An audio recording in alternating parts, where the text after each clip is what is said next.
की वजह से मार्केट डाउन था। ये डाउन था ग्लोबल रीजंस, या तो फिर उसको करेक्शन होना था, बिकॉज यहाँ पे अगर आप देखो तो रेजिस्टेंस ऑलरेडी था। ये करेक्शन अभी क्या खत्म हुआ कि अभी तक चालू रहेगा? तो एक चीज तो यहाँ पे श्योर है कि जब भी कभी ब्रेकआउट होता है ये लेवल से, जो ये सर्कल मैंने हाईलाइट किया है, तो यहाँ से रैली अच्छी आ सकती है।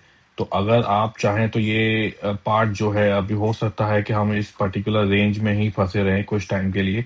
तो अगर आप ऑप्शन बायर हैं इंडेक्स के या कुछ भी स्टॉक्स के, तो ये चीज़ को ध्यान रखना होगा आपको कि हो सकता है अब हम फिर से एक रेंज में चले जाएं। जो अभी इसका लोअर रेंज है वो 24,000 है और अपर रेंज है 24,500 है। तो अभी के लिए ऐसा बोल सकते हैं कि मोटा मोटी लेवल यही बड़ा रेंज है जहाँ पे हमें देखना है।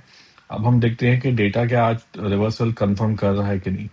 तो अगर हम डेटा पे आते हैं तो अभी के लिए अगर हम देखते हैं तो पुट राइटिंग में 350 तक पुट राइटिंग हो रही है। हालांकि अभी स्टार्ट हुआ है तो हो सकता है कि ये थोड़ा इंटेंस हो ड्यूरिंग द डे, तो हमें ये देखना पड़ेगा हमें। तो इतना तो है कि अभी 24,200 का सपोर्ट जो मैंने मॉर्निंग के वीडियो में बोला था वो अभी सपोर्ट उसने लिया है। तो एक बार हम देखेंगे आगे ऑप्शन इंटर ओपन इंटरेस्ट के प्रोफाइल में कि वहाँ पे कुछ सपोर्ट और बिल्ड हुआ है कि अब बाकी है अभी।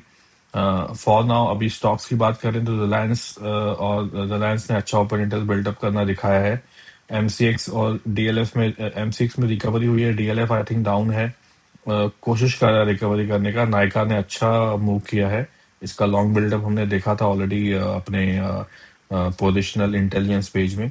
बजाज ऑटो आज अच्छे खासे रिवर्सल मूड में है, उसका सीपीआर भी नैरो है। तो ये देखना है कि आज ये 200 लेवल क्रॉस कर पाता है कि नहीं, क्योंकि हमने देखा था कि वही उसका रेजिस्टेंस था एक। अब आप पीसीआर देखें तो पीसीआर तो एकदम माइल्डिश ही है, और एटीएम आईवी भी ठीक ठाक ही है। तो नथिंग टू वरी कि आपको अगर बाइंग या सेलिंग की अपॉर्चुनिटी आती है तो आपको ये ध्यान देने की नीड नहीं है कि IVs are very normal. Open interest overall हम देखें तो रिलायंस में अच्छा है, आयशर मोटर में अच्छा है, नाइका और ओआईएल में अच्छा है, और जियो फाइनेंस में भी अच्छा खासा बिल्डअप हो रहा है। बट ये बहुत ही अर्ली स्टेज है और 3 के नीचे ही है सब। तो मेरा कुछ खास ऐसा इंटरेस्ट नहीं है, बिकॉज मेरा रूल है कि जब तक वो ओपन इंटरेस्ट 3 के ऊपर नहीं होता तो मैं इसमें ज़्यादा पार्टिसिपेट करना पसंद नहीं करता हूँ। ये मेरा प्रेफरेंस है, ये आपका कुछ भी हो सकता है। अगर हम ओपन ओआई प्रोफाइल में आके देखें पर्टिकुलर निफ्टी में क्या हो रहा है, तो एक थोड़ा फेयर आइडिया मिलेगा हमें कि ये क्या, ये सपोर्ट जो होल्ड किया है वो। हाँ, तो आज ये सपोर्ट हमने देखा 24,200, ये अभी भी अच्छा खासा सपोर्ट बना हुआ है। रेजिस्टेंस ऊपर अगर आप देखेंगे तो 24,500 है। तो अभी ये रेंज अभी के लिए नैरो रेंज ये है, वाइडर रेंज 24,000 से 24,500 है। तो अब ये देखना है कि हाँ, ये तो अभी अच्छी बात ये है कि ये जो ओपन इंटरेस्ट का बिल्डअप है ये 24,000 के ऊपर ही है। तो इसका मतलब है जो रेंज अभी हम हमारे पास विजिबल रेंज है जिसके ऊपर या नीचे ब्रेकआउट या ब्रेकडाउन हो सकता है। आज के इंटर डे में ये है 24,300 24,200। तो जो भी साइड ये रेंज ब्रेक होती है तो हम नेक्स्ट जो रेजिस्टेंस लेवल है 24,500 वहां हम जा सकते हैं। तो यही ध्यान रखना है हमें। और ये पीओसी एरिया भी है, पीओसी मतलब आज इस पर्टिकुलर पॉइंट पे अच्छा खासा जो भी है दोनों साइड एक्टिविटी हो रही है 24,300 पे। तो जैसे ही अगर ये ऊपर साइड क्रॉस करेगा तो हमें एक्शन देखने मिलेगा, एंड सिमिलरली अगर 24,200 ब्रेक करेगा तो हमें एक्शन देखने को मिलेगा। अगर हम देखें कुछ अगर इंटरडे में अभी कुछ पोजीशन है तो पता लगेगा हमें। पर इस टाइम पे बहुत ही अर्ली है, 11 बजे, तो पॉसिबिलिटी नहीं दिख रही है हमें। एक बार हम ये चेक कर लेते हैं कि कुछ ऑप्शंस में कुछ ऐसा एक्सट्रीम लेवल की राइटिंग कुछ दिख रही है क्या, बिकॉज हमें देखना है एक्सट्रीम लेवल पे। ज़्यादा नॉइस नहीं प्रेफर करनी है, तो आपको मैं प्रेफर करता हूँ कि जहाँ पे परसिस्टेंस लेवल अच्छे हों, उसके मोर देन 100 एंड और, तो वो मैं वहाँ पे थोड़ा इंटरेस्ट से देखूँ। तो अभी अगर हम देखेंगे तो आयशर मोटर में पुट राइटिंग हो रही है, हमने देखा भी कि इसमें ओपन इंटरेस्ट बिल्डअप हो रहा है। परसिस्टेंस लेवल किसी में भी ज़्यादा कुछ अच्छे खासे नहीं है। ओपन इंटरेस्ट वाइज अगर हाईएस्ट बोलूंगा तो मैं पेटीएम है। पेटीएम में अभी मूवमेंट शुरू हो रहा है। पेटीएम इनफैक्ट अच्छा स्टॉक था, कल भी हमने देखा इसमें पुट राइटिंग हो रही थी। तो हमें इस पर ध्यान देना पड़ेगा कि ये कैसा चल रहा है। और ये अभी तो इसकी राइटिंग बहुत दूर की दिखा रहा है। कल जितना मुझे याद है 12,1260 की राइटिंग थी towards end of the day. तो हो सकता है कि हम वो लेवल आके अचीव करें, हमें देखना होगा वो चीज़ को। वॉल्यूम अगर हमें ज़्यादा देखना है तो अभी के लिए तो एच में है, बट उसका फार एटीएम पुट राइटिंग है, तो कुछ ज़्यादा इंटरेस्टेड नहीं हूँ मैं इसमें। ट्रेंट में भी राइटिंग है बट अगेन फार एटीएम है, तो आई एम नॉट इंटरेस्टेड। तो जितना नज़दीक हो मेरे लिए उतना बेनिफिशियल है वो, जस्ट टू नो कि अगर हाँ यहाँ से वो ऊपर जाने की पॉसिबिलिटी उसकी ज़्यादा होती है, तो हमें ध्यान देना पड़ेगा इस चीज़ पे। अभी के लिए तो कुछ ऐसा खास नहीं है। अगर आपको कुछ ट्रेड नहीं मिल पाता है तो it's okay, let it be. जबरदस्ती ट्रेड करने की कुछ नीड नहीं है।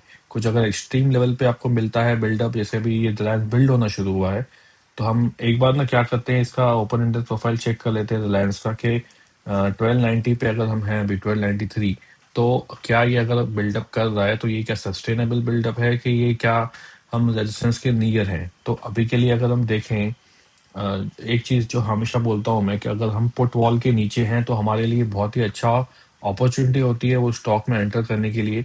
तो आज के लिए भी ये पुट वॉल के नीचे ही है, इसका मतलब है कि बेयर मिनिमम इतना सपोर्ट तो वो है उसके लिए। तो हम एक्सपेक्ट कर सकते हैं कि ये उसके ऊपर जाएगा बेयर मिनिमम, इसके ऊपर और सस्टेन करेगा नहीं करेगा वो अलग बात है।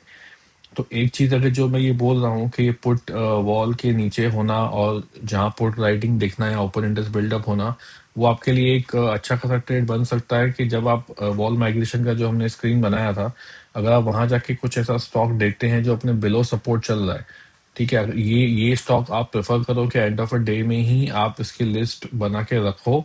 स्पेशली अगर ये किसी के साथ में पेयर होता है, जैसे कि लेट्स से कि आपका कुछ कॉन्फिडेंस हुआ किसी चीज का कि डिलीवरी अच्छी है, उसमें ओपन इंटरेस्ट अच्छा बिल्डअप है, स्टेल्थ बिल्डअप है, और उसी ही चीज का पुट वॉल के नीचे है, तो वो आपके लिए अच्छी अपॉर्चुनिटी बन सकती है।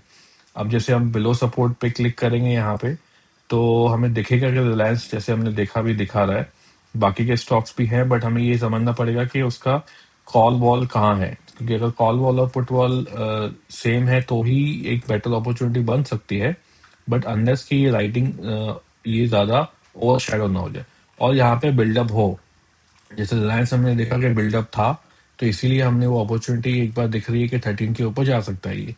सिमिलरली दूसरे स्टॉक्स में भी जैसे हमने इनफैक्ट हीरो मोटोकॉर्प में भी कुछ दिन पहले देखा था कि उसका बिल्डअप हुआ था और उसका पी वॉल 5000 के नीचे प्राइस था, तो हमने देखा कि अपॉर्चुनिटी अच्छी खासी बनती है यहाँ पे। तो अभी ये जो भी स्टॉक आपको यहाँ स्क्रीन में दिख रहे हैं, इनमें से अगर आपको कुछ ओपन इंटरेस्ट बिल्डअप दिखता है, okay, towards the long side possibly, क्योंकि ये सपोर्ट के नीचे है, तो आपके लिए एक और एडिशन कंफर्मेशन ये बन जाता है कि इसमें हाँ एक पॉसिबिलिटी है कि हम ऊपर जा सकते हैं। आई थिंक मॉर्निंग में एशियन पेंट्स में ऐसा हुआ था। कुछ पुट राइटिंग 2680 की दिखी थी, प्राइस उसके नीचे था, तो अच्छा खासा मूव हुआ था। जियो में भी आज हमें ओपन इंटरेस्ट बिल्डअप दिख रहा है, बट उसका जो लिमिट है वो बहुत ही कम है, ₹3 का। तो ये up to you if you want to trade या नहीं ट्रेड, ये आपको देखना पड़ेगा। सिमिलरली वेदांता में भी अच्छी लॉन्ग बिल्डअप और पुट राइटिंग मॉर्निंग में दिखी थी। तो ये स्टॉक्स आपको हमेशा आके देखने पड़ेंगे मॉर्निंग में, ताकि आपको एक थोड़ा एक एडिशनल कवरेज मिल जाए इस चीज का कि क्या आप उसमें ट्रेड करने के लिए आपको एडिशनल एक सपोर्ट है कि नहीं। Okay, thank you.